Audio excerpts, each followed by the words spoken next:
All right, hello Excelsior Elementary. My name is Ethan Erickson. I'm a first year student at UC San Diego. I've been asked to share a little bit about my experience in college so far. I'm in my third quarter of studying right now, so after this quarter, my first year will be done. I know it's kind of weird that there's 3 quarters out of a year, but yeah, that's how it goes. And then summer would be the fourth. Overall, I've been enjoying being in college, and I highly recommend the experience if you guys are interested and you think it's right for you. Well, I brought you guys right here to a little study spot, a pretty peaceful place in an area called 8th College. So 8th College is one of the 8 colleges that we have here on campus. So they have different ones where people live in different colleges on campus. So my college is 7th College. Right now we're in 8th College. Not most schools don't do it like that, but UC San Diego is a little bit different. So I wanted to start out by talking about my journey in elementary school, where you guys are right now, and how I got here, and then maybe some things you can learn from my experience. So in elementary school, I would say I was a pretty good student.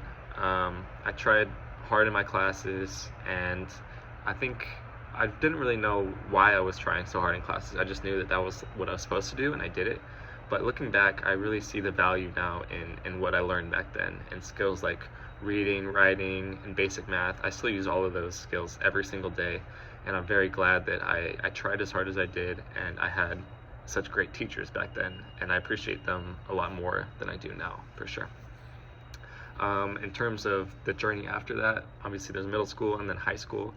In high school, I didn't really challenge myself in certain subjects like math and science as much as I wish I did, and now I am beginning to kind of improve my skills in those areas and work a little bit harder in subjects that are kind of frustrating for me.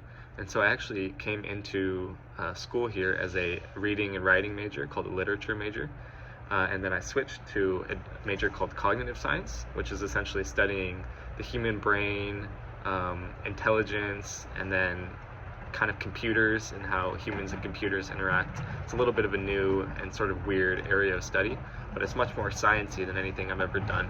And so I would say that be open to change and possibilities, because like me, you might just go from someone that can only read and write to someone that's super interested in science and math and trying to learn more in those areas. So definitely be open to change and try to have a broad skill set, I would say. So don't just be good at one thing, but try to make yourself as good as possible at everything, and you'll be able to get into a good school and have a good career with no trouble. In terms of a regular day in the life for me here, I usually wake up on the weekdays around 8 or 9 and head up to class. I usually have a class at 11 a.m., but I try to wake up usually 2 or 3 hours before my first class so that I can just kind of have my brain ready, maybe get some work done, get some food. One nice part about being a college student is that you can eat whatever you want and you can eat whenever you want. And so I like to go get a big fat breakfast sandwich, put a lot of yummy cheese and hash browns and sausage in that, and then be ready for my day. And so after that, I'll usually have probably 3 or 4 classes throughout the day. Sometimes they can be as late as like 7 or 8 at night. And then in between classes, I try to stay outside of my room and study a lot. That would be the other tip that I recommend, is that you guys actually study. When I was your age, or I was in high school, I didn't really do anything outside of class. And I realize now that in college, when things get harder, it's a much more important skill to be able to study, to be able to read and focus on things. I know that a lot of our generation, your generation and my generation, we like to focus on little like short videos, like TikTok videos, and it's really not very good for our attention span.